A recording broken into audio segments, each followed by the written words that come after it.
Andrea Ghiselli, it's 30th of May 2022. Welcome to BRI Dialogues. It's 9 p.m. where you're sitting, and just after dinner, we consider your presence as dessert for our audience.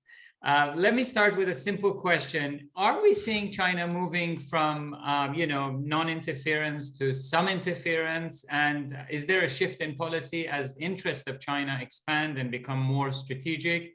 And at the same time, the geopolitical rubric, at least in Middle East and North Africa, becoming ever more complex.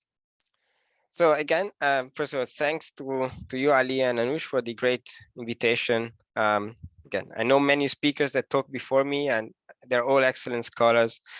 Some of them I had the pleasure to work with in the past on course or studies, and so thanks a lot again for adding me to the list.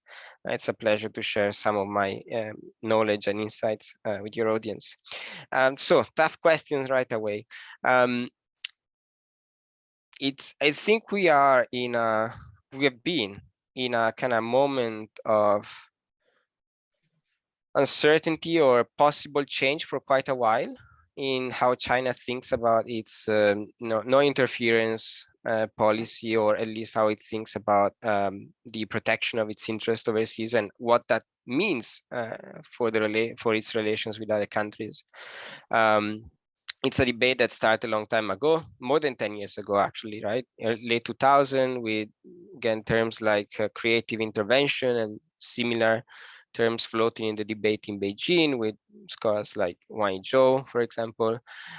Also others from the community of Middle East studies in China, a small but growing and very vibrant community. Well, they had different crises, right, involving their citizens and assets in the region, like Libya, pirates attacks, Yemen, but also like in Iraq, multiple evacuations, Ethiopia, if we consider also that part of the Horn of Africa. My understanding is that there are different trends that are going on. One is inside China, and one is how essentially what they see happening in the region. So inside China, there is, of course, a consensus about the fact that China must do something to protect its citizens and assets. That it's obvious. China cannot just stand idle. And I remember this article published in the PLA Daily in 2011 saying it's clear that our interest frontiers are well beyond our geographical frontiers. And so we must deal with that. But how to do that? I think it's still an open question. They definitely prepared, and they have started to reorganize the general foreign policy and security policy machine from part of the organization of the PLA, but also empowering the ambassadors in the embassies overseas, trying to reshuffle the foreign policy bureaucracy, great emphasis on area studies, and so on. But exactly what is the direction, how to use these new capabilities? I think there are quite a lot of questions, because it makes sense, right? If a lot of people think that the next step is deploying the PLA somewhere, but I think if we step back a bit from this power transition theory thing, essentially, we should be fully aware that there are a lot of costs, diplomatic costs, for local countries, local policymakers not being very happy, the West going totally nuts.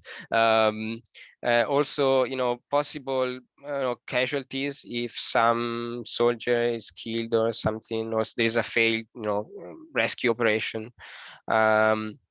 The PLA in any case doesn't have much experience, in kind of high intensity combat in any case.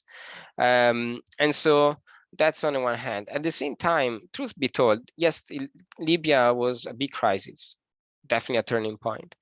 But that said, since then, there hasn't been many similar crisis happening, especially not so big and not so catastrophically. So not so catastrophic.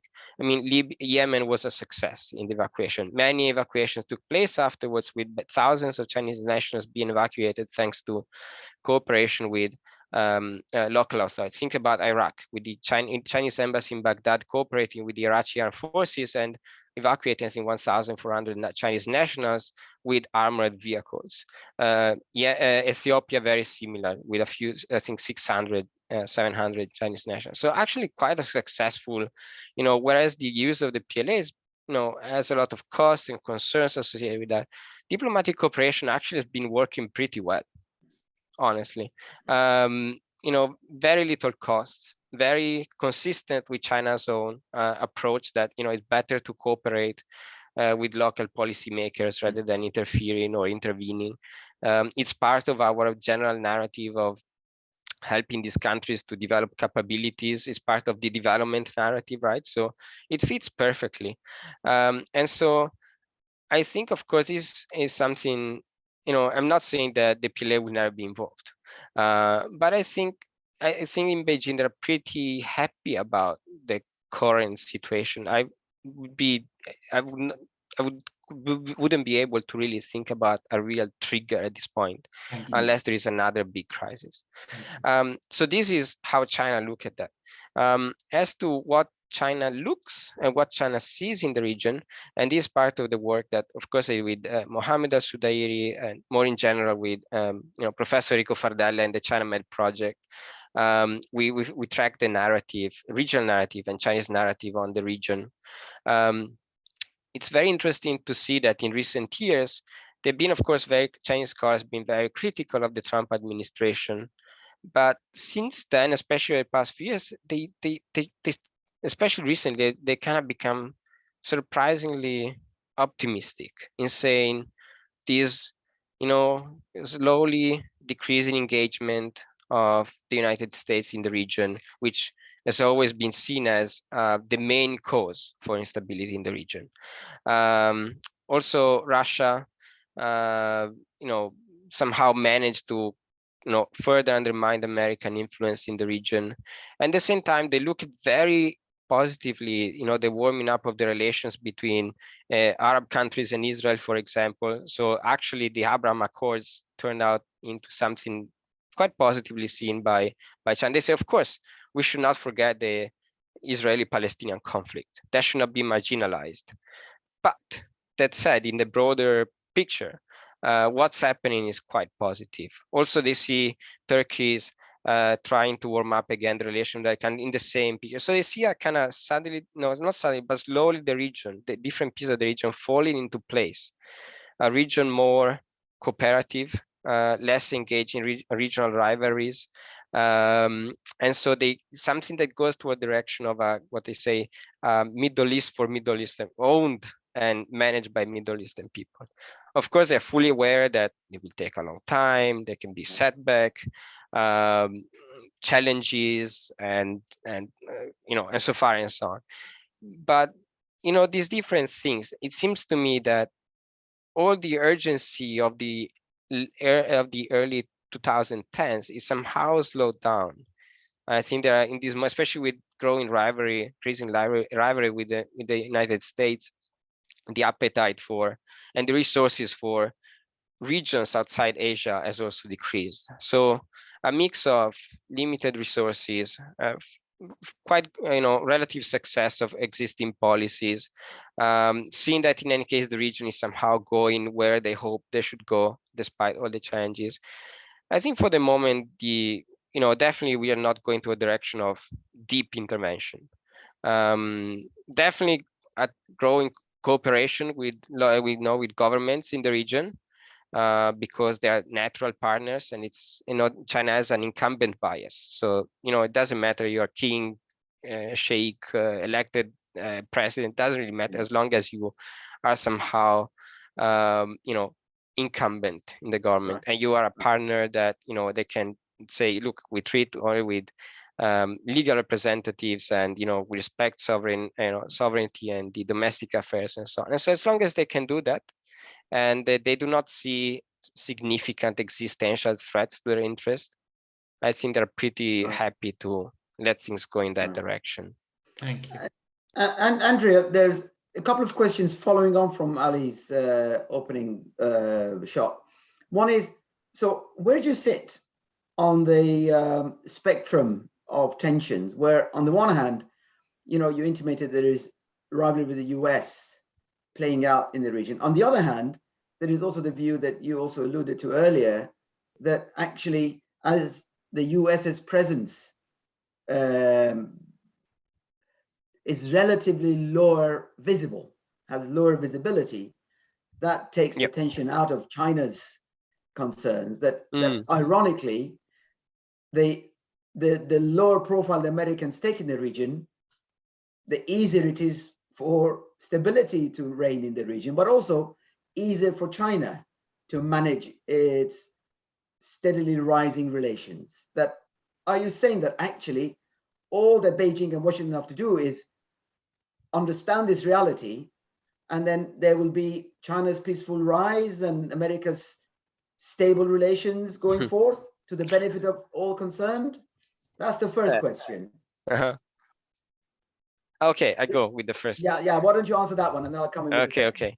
I think there's for a long time there's been somehow conflicting understanding about the role of the US in the region, and the role of the US in the region vis-a-vis China's interest, which sometimes are two different things. Right. So US as the most powerful, of the extra-regional powers has always been seen as the main cause for whatever happens in the region, negative especially, and negative events. At the same time, the US role in the region and Chinese interest, sometimes, in the past there was the idea that, well, the more the US is involved in the Middle East, the less energy they will have to deal with us, which to some extent is true. I remember, for example, if you look at the Defense Way paper published in 2002, 2001, with reference to 9/11, the 9/11 attack, he said, of course, it's terrible. And especially, I guess it was a shock also for Beijing, like for many people around the world, that a terrorist organization could carry out such a strike. But at the same time, it's defense paper. I cannot quote it literally because there are specific words, but it clearly said, the relations between the great powers have never been so positive, because the United States was focused in the Middle East. China could, develop itself and focus on Asia. Now, I think the Chinese have never, it's difficult tonight to distinguish between, politically correct rhetoric and actual policy. But in general, I think, they recognize that somehow the United States, in a way or the other, provided some sort of order in the region to which they got accustomed.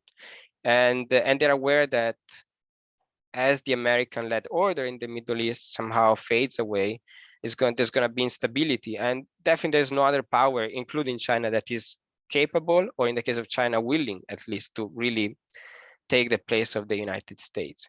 And so a bit the doubt is what will happen after that?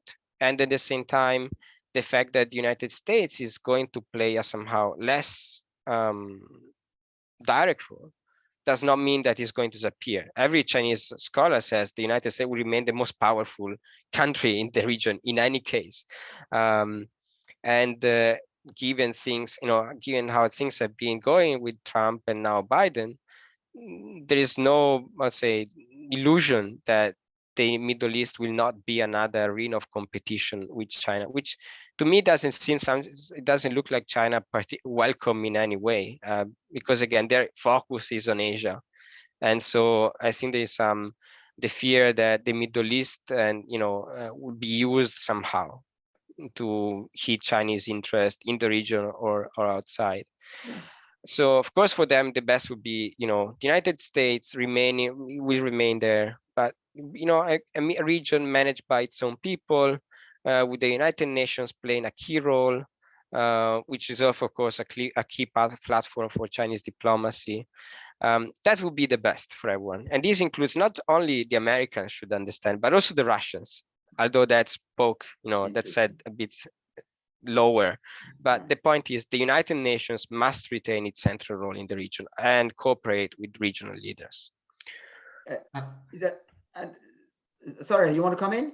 No, I found it very interesting while we are there. I just wanted to interject with the specific issue of Qatar, its gas reserves, so its energy interdependence to Asia Pacific and to China, and Qatar's role in Afghanistan, and would you see in that region managed by the region, could Americans from time to time be naughty and put what I say improvised economic disruptors as IEDs for China in the region and with Belt Road Initiative? Is that something that you see happening, or it's just like, okay, it's diffused of any tension, come and build your BRI and move on? I mean, there is definitely a lot of attention paid by Washington to Chinese moves in the Middle East. We've seen multiple statements by diplomats and military people, I mean, American diplomats, military people, about Chinese moves in the region. I don't remember specific, I don't remember whether the Chinese scholars or commentators ever pointed out specific things that Washington did to obstacle Chinese project there, but there is always this fear that that can happen. As to Qatar, there is a great admiration for Qatar. If you ever look at also the recent issues of our ChinaMed Observer on our website, you can see that Qatar is frequently identified as somehow a diplomatic rising star. Whereas many countries in the region fail to, they will fail to isolate Qatar. Qatar actually came out very strong out of the crisis, very strong role in Afghanistan. There is a great admiration for Qatar's diplomatic capabilities, that's for sure. And usually that's how Qatar is talked about, really in terms of this small country that can play such a, that can punch above its weight.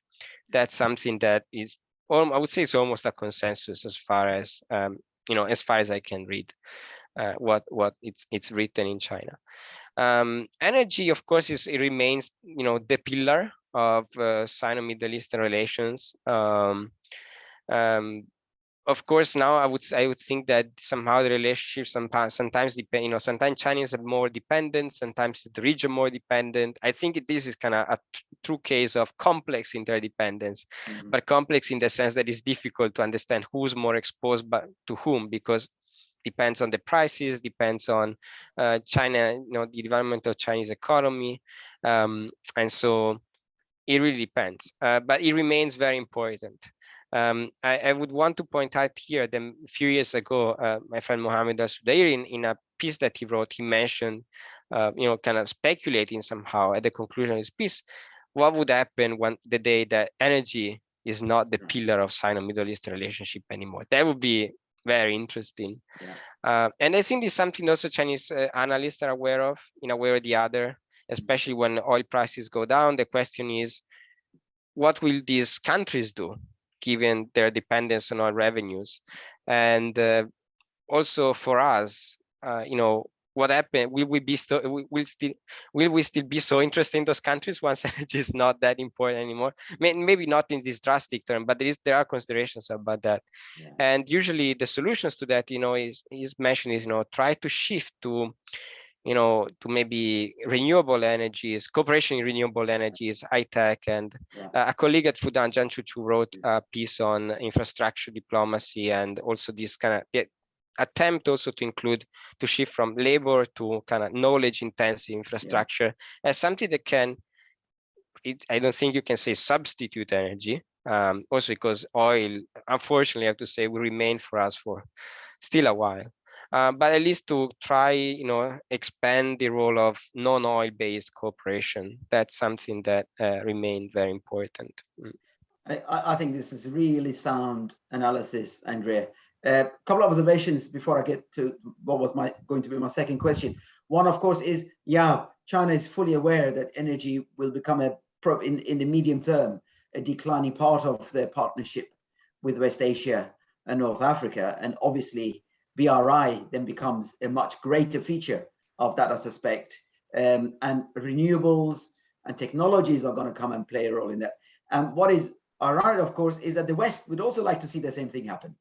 That the West would like to see post-Russian aggression in Ukraine that they can use maybe natural gas coming out of the Persian Gulf, for example, continue to reduce dependence on oil, And therein lies the tale of Qatar and Iran, who are these potential giants.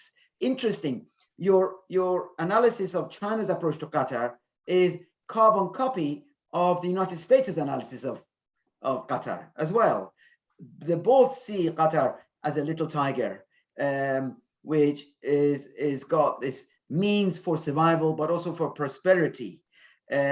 Just as the Chinese were grateful for Qatar's intervention in Afghanistan, so were the Americans, for that matter. While the Chinese appreciate Qatar's LNG and oil going that way, the Americans appreciate having an airbase in Doha, which is a fundamental part of their military structuring in the region. So you can see there are these nodes of convergence of interest, of course.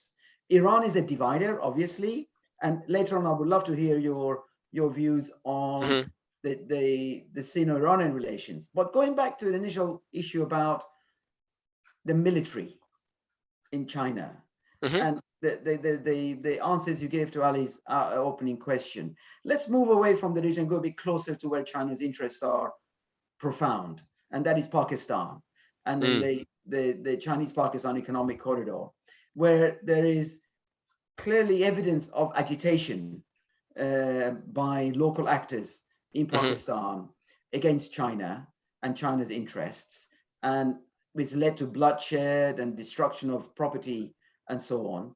So when something as strategic as that is threatened in a Muslim majority country, how does Beijing then begin to assess the risk element?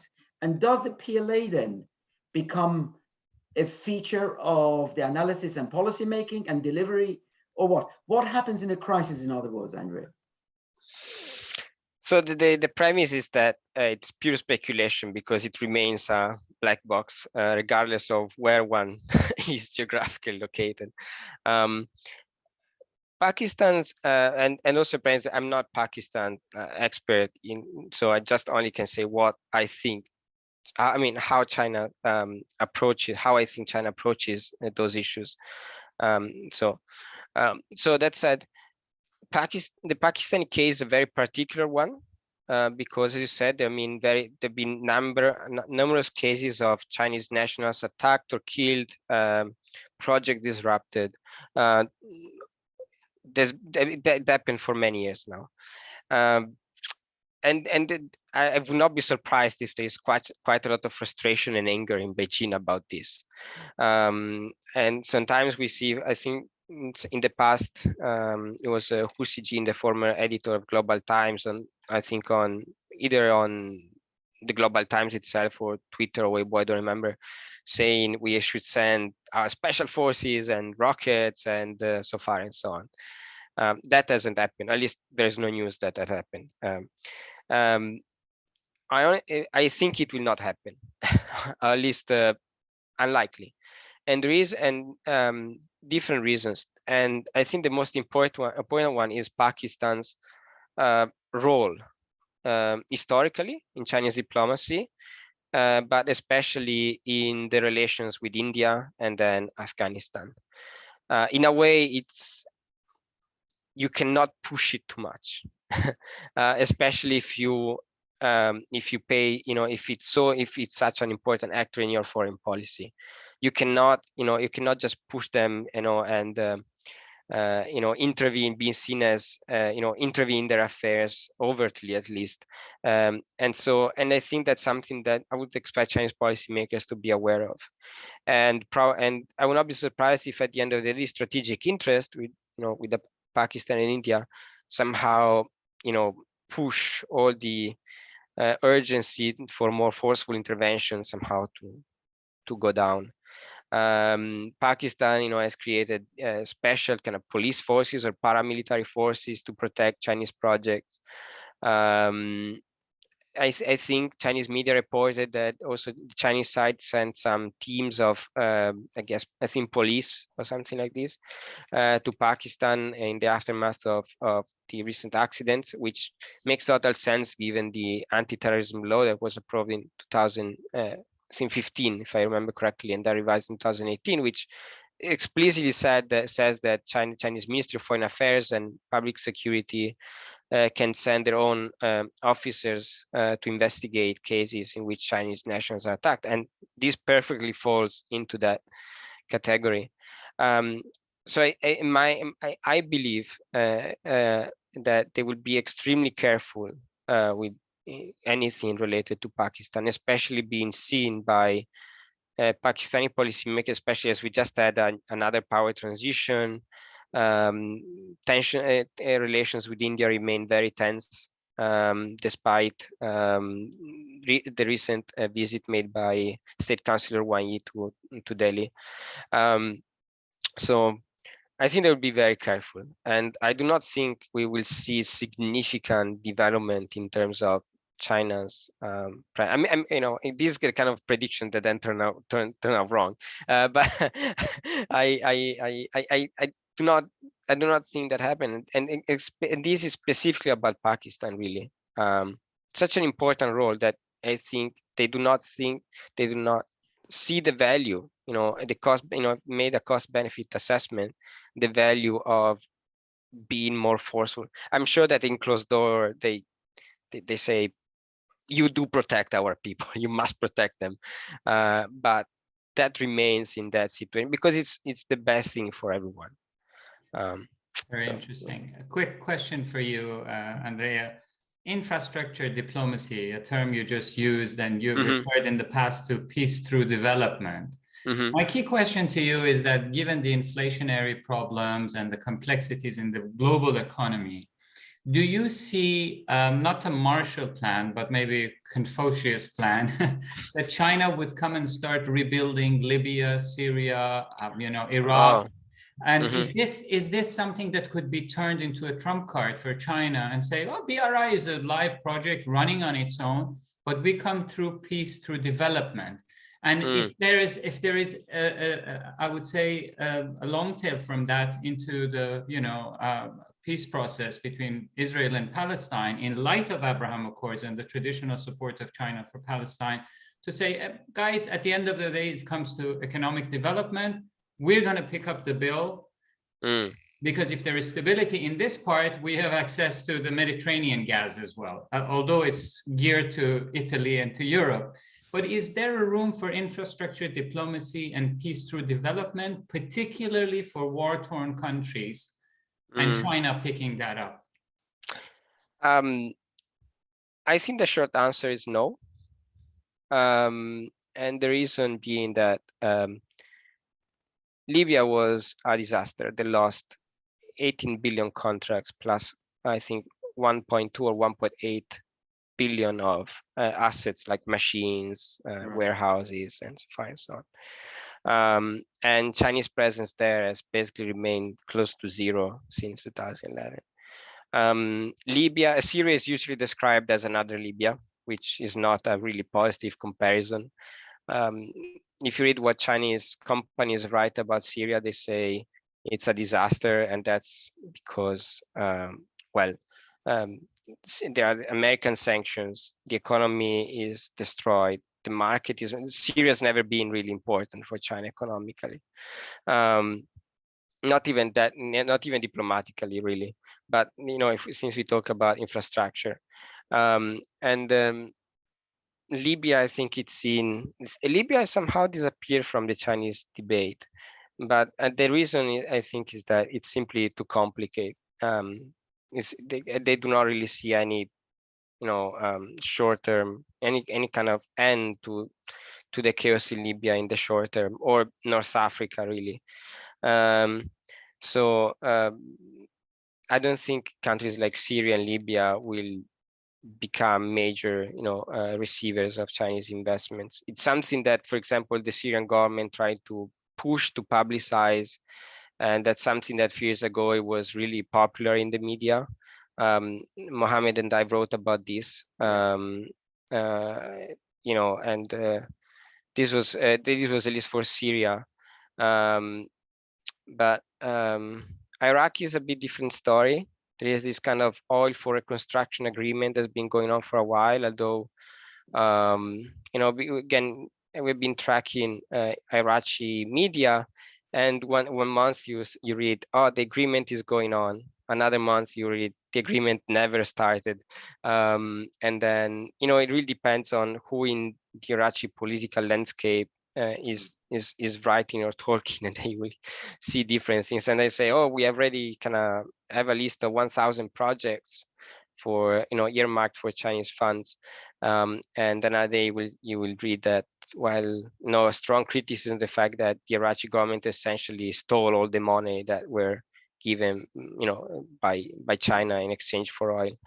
That said, Iraq is really an important, you know, it has become a very important center for Chinese economic engagement in the region. Growing number of workers, investments, contracts for Chinese companies. So Iraq has, Iraq is not becoming, is a very important place for China. Also, besides oil. So I believe things will kind of go in that direction, at least in Iraq, at least for some time. But I'm very skeptical of in the case of Syria, for example. I think sometimes there's a tendency to over strategize. You know, every country ends up being very important for China's BRI. But especially now, you know, given the problems in the global economy and also China this year, I don't think there's much appetite, if there ever was much appetite in Beijing for throwing money at a country like Syria, truth be told. And even Xi Jinping, I think in some statement said, we will help, I think it was Xi Jinping, you know, we are ready to support the reconstruction of Syria within, you know, our means. Right. You know, very pragmatic way of putting it. Which makes total sense, because probably there are also other countries in the region that at least are not under sanction or are not destroyed. So that's going to the point of peace through development. That's always been the Chinese proposal, more or less implicitly stated in this way. Not just for the region, but also more broadly. For example, when you think about peacekeeping operations in China's approach to peacekeeping, that's always been the thing. Of course, this is the general approach. Then a lot depends on China's diplomatic priorities, and also, of course, the receptiveness and the availability of local actors.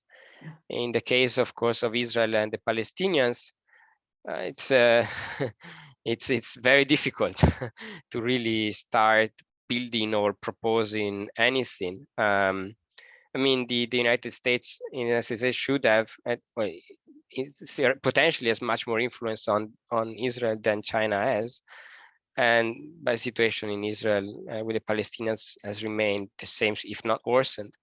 So I don't think China has, first of all, the diplomatic capital to really change the situation there. Of course, they always say we should not, you know, the Israeli-Palestinian issue should not be marginalized in the debate about the region. And China put forward its, you know, 5 or 6 point proposal and so on. But again, I don't think China is willing and or capable to really be the resolver of such kind of issues. There's of course, move the needle, you're saying. Yeah, of course, you know, the usual idea is, if local actors are open to you know, to finding a solution, and also extra regional powers are involved in that, because so this is the thing. So of course, the idea is that extra regional interventionism is a bad thing, but it's there is full acknowledgement, more sometimes explicitly stated, that no regional issue can really be resolved without the support of, for example, European countries or the United States and Russia. And support does not mean intervening, you know, favoring certain actors, but kind of, you know, for example, supporting the United Nations, not intervening, actually supporting by not intervening. So in that situation, that's something that, for example, China ideally would like to play a role. But the point is always not just us. Yeah. A lot of other things might fall into, a lot of other pieces might fall into place before that. Yeah. So, you know, local actors are then, you know, kind of systematically disappointed if they don't see another big power carrying the can as the other big power used to do. Andrea, you're providing such richly layered analysis for us that only someone who spent years and years looking at relationships such detail can do so. So looking at, okay, so let's say that China's actual interests are really in West Asia ultimately, right? And given the interest that there are, Saudi Arabia and the Emirates and Qatar and so on, already Oman I would throw in the mix, and Kuwait less so. So here is Iraq, which is now producing and exporting twice as much as oil as Iran does, given that it's a decrepit economy and state. And China is obviously benefit from it. I agree with you that, you know, opportunities for profit maximization are minimal in Iraq for state instability and security and basically, you know, dysfunctional governance systems. So looking at it from Beijing, they look at Iran as maybe a better deal. Hang on to Iraq, but Iran may be a better deal. We've got a 25-year agreement with them. You know, they're never going to go back to the Americans. Iraqis, we're not so sure about. They are non-Arab. Iraq is Arab, so Iran will always be on the margins of the Arab region. Would I like in Beijing to see JCPOA finally signed so that I can get into that market? Or am I happy seeing JCPOA being scuppered by the Russians so that Iran continues to be on the margins and open to my influence and powers? How do you see this kind of very uncomfortable triple or quadruple relationship from Beijing's perspective? So on the one hand, it's already when the JCPOA was first approved and agreed upon many years ago now, it was in China, it was clear that China was probably going to lose something in economic terms, because they were very clear about the fact, you know, Iranians also want to buy, you know, Airbus. They want to buy European products. They want, you know, reconnect with the global economy, which means that automatically our market shares will somehow go down. That's natural. And so somehow the idea was that China should have prepared itself somehow to also a less pivotal role in Iranian foreign policy, and now also domestic politics, because of course we have different factions in Iran itself that want, you know, they say we should rely on the East, and the other says no, we should actually have a more balanced approach. So so you know that, and I think if the JCPOA, you know, will be finally revived somehow, again, China is aware that somehow Iranian dependence on its products and so far so will decrease. But I think that would be a okay loss. China has invested in the first JCPOA, invested a lot of diplomatic capital with you know, specific approval from the top leadership to push this thing forward. Also as part of you know, gathering goodwill, gaining the goodwill of the Obama administration back then. It's less the case today in terms of Sino-American relations and Iran. But nonetheless, I think China still it would want a resolution to the Iranian issue, because that would be one step forward again to a region that is less divided. And again, and that would be, it seems to me, that's at the end of the day what ideally China would like. At least this is what is written. Then I'm not in the brain of policymakers. So. But it seems to me that would be another piece, another step forward in that direction. So China would definitely like to have the JCPOA coming back. And indeed, you know, and that's, and they complain, of course, they criticize very harshly the Biden administration for, It's back and forth. They're fully aware that it's not just Biden that doesn't want it. It's the politicization of Iran in American politics and the politicization of the United States in Iranian politics.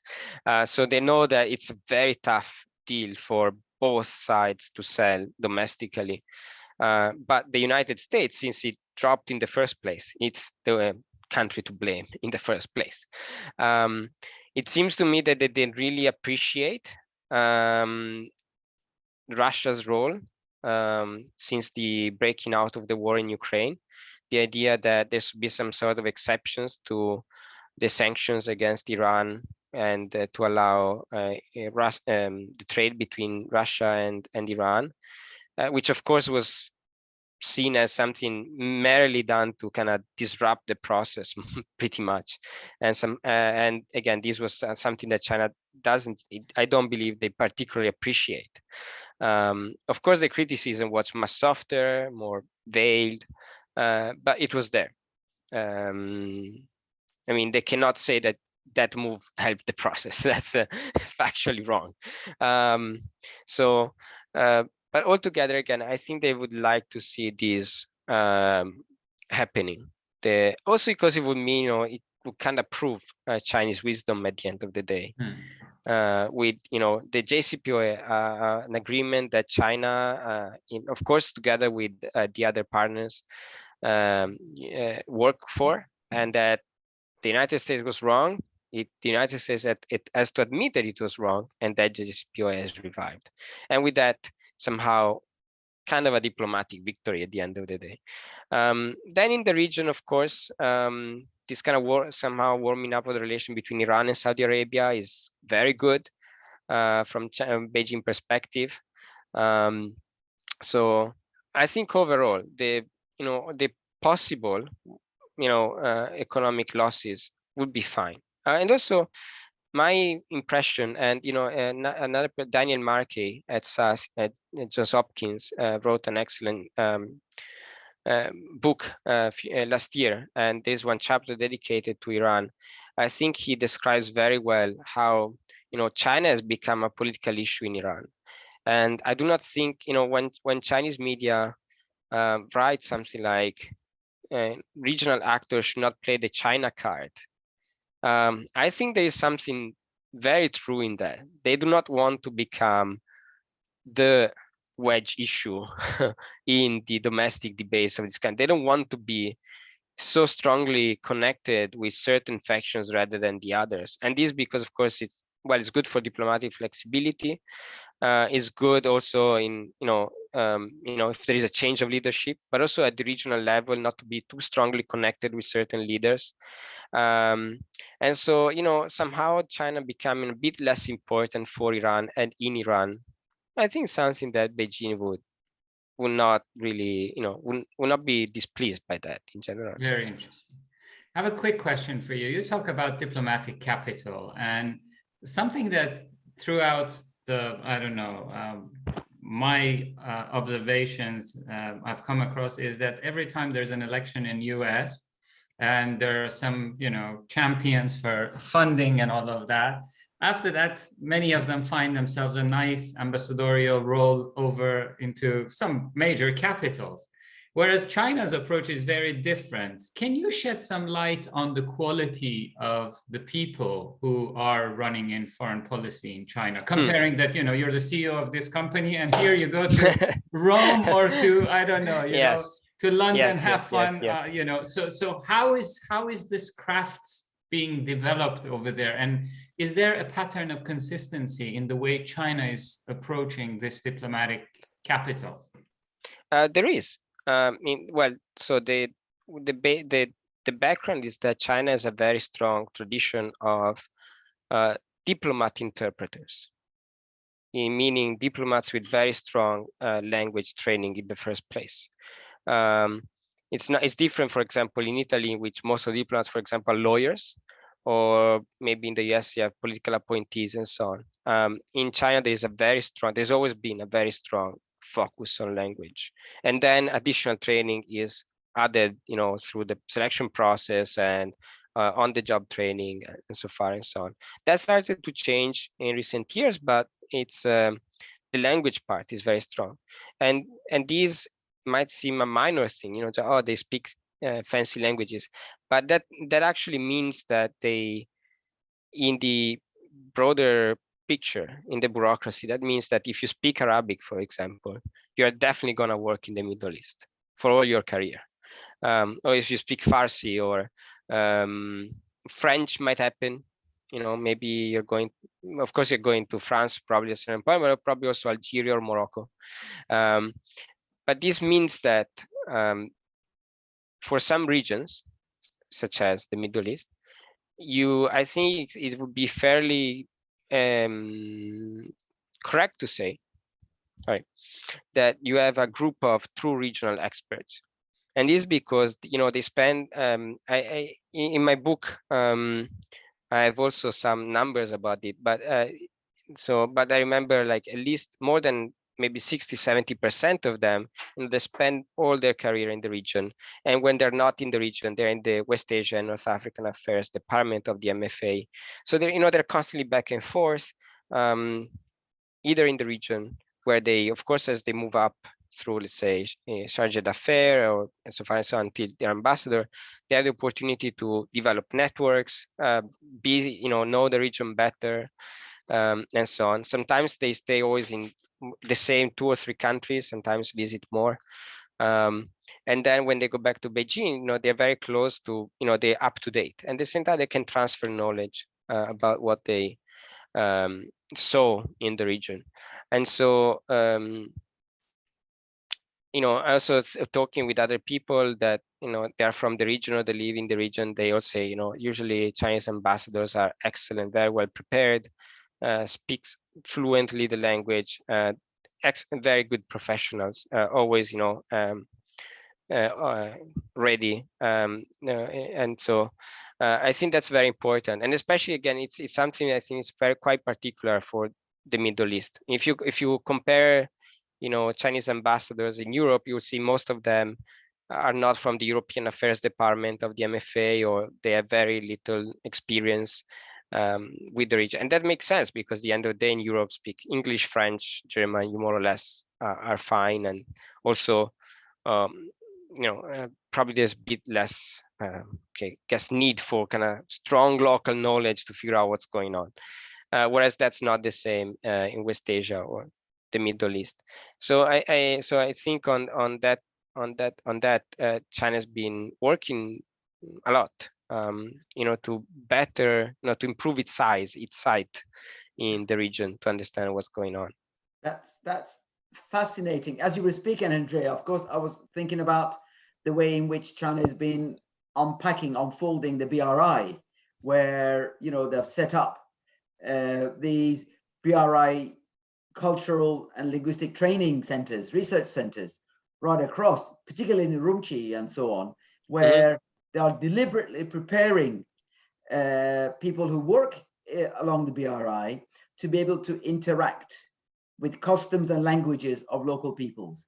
Do you see that as a kind of this deliberate strategy of extending China's soft power in ways that virtually no other country on the planet has been able to do so successfully? I don't think it's an exceptional thing. I think it's a natural thing that we saw with, similar development of area studies in the United States during the Cold War, for example. It's policy. They need to talk with people, and they've always said, they're kind of comfortable in Asia because, of course, they are in Asia. They know their neighbors, but global China as such, it's something that is very recent. And so I think they are trying to catch up with the fact that this going global policy launched by Jiang Zemin was so successful and continued under different names, including the BRI afterwards, that there are so many, that they are present in many places around the world. And many of those places are not necessarily very safe. So, or also, it's not just about economic presence or human presence, just about diplomatic interest. a lot of these countries, they're very important votes in the United Nations. And so you need to talk with them, you need to understand them. You cannot really ignore them anymore. So for example, going back to, for example, to Syria, I do not agree with those that say Syria is important for China per se. But Syria, for example, is very important for China if we look at the issues connected to Syria. So for example, norms of military intervention in other countries, especially within the United Nations, trends in terrorism, regional trends with the fact with Syrian isolation, and then the debate about whether or not it was going back into the Arab League. So, all these issues. So suddenly, although I don't think the Chinese are particularly interested in Syria per se, but Syria is such an important place to understand if you want to understand a lot of other things that are important for China. And so I don't think of course, there is a soft power element, spreading the culture, the language, and so on. But I think there is a real and very old. And so, language knowledge, area studies knowledge in China has always been strongly connected to policy needs. And I think those needs have simply, strengthened over time. Well, thank you very much, Andrea. I normally bring our sessions to an end with a standard question posed to all of our esteemed guests like yourself. From where you are sitting and through your optics, if you were to leave our audience with two pieces of advice to the cinephobes and to the cinephiles, one for each, in their posturing towards China from where they're sitting in the Middle East and North Africa, what would that piece of advice be, Andrea? It's not all about Sino-US relations. I think this would be my advice. A lot of things happens in the Middle East, but also elsewhere, because regional, local reasons or things that are not connected necessarily to China. But I think now since already a few years we are told that we are back into the era of great power competition, which I would say unfortunately is true. Although we are not, fortunately, we're not at that level of competition of the real Cold War yet. I hope we will not get there. But the world has changed. And again, there are so many things that happen, and that ignoring the fact that there are, endogenous factors in the region that are at work. It, on the one hand, cannot but produce biased analysis in which everything is about China playing the long game or the United States preserving its, its hegemonic role. It's also, so there's definitely an analytical issue there. Also a policy issue in the long run, if people really believe in this. And I think it's also does not really make justice to the people of the region, I guess, which do the things that they prefer and do the things that they think it's in their interest. Again, it's up to you to identify people, policymakers, public opinion. It's I guess this is another, it's for another session. But the point is, just do not focus always on China, or US. I guess this would be my suggestion. I'm saying this as a kind of China wannabe China watcher, but I don't think it's always about big plans in Washington and Beijing. Talking of big, I would like to say big grazie mille, Anush. Prego. And Andrea, that is, you're spot on. I always have the pleasure of thanking our guests, but it's very reluctant way of saying goodbye to them as well, because having someone like you, you've demonstrated for all your deep knowledge of where you reside, the forces that shape them, the forces that shape Chinese policy, but you do it with empathy and compassion at the same time as analytical sharpness, which is a very rare gift. So thank you. Rightly, we needed to have you on our dialogues, and rightly we've learned a great deal from what you've imparted, because you managed to weave through what were, you know, general questions down to such clever, important, insightful details that then kind of opens up this Pandora's boxes in every single instance that we have explored with you. So it's been remarkable to stand here and listen to you. Thanks and a lot as you again. said towards the end, it's the kind of thing that I'm afraid we'll have to have you back for, because I think we've only just managed to scratch the surface That's of good. the ocean that you have, Andrea. So I want to thank you sincerely for having accepted the invitation, but also to be so generous with your insights and Thanks a lot. commentary, and naturally to have you back again, Andrea. Absolutely. Be a pleasure. And for those who don't know, the ChinaMed initiative that you're part of is something that everybody should access. It's free of charge, and that it is extraordinarily rich as a resource. Yes. So well done for doing that as well. Just check www.chinamed.it and you will find it. Yeah. Knowing the timing, all we have to say is sweet dreams, Andrea, and we'll have Thank you you. back. It was a pleasure.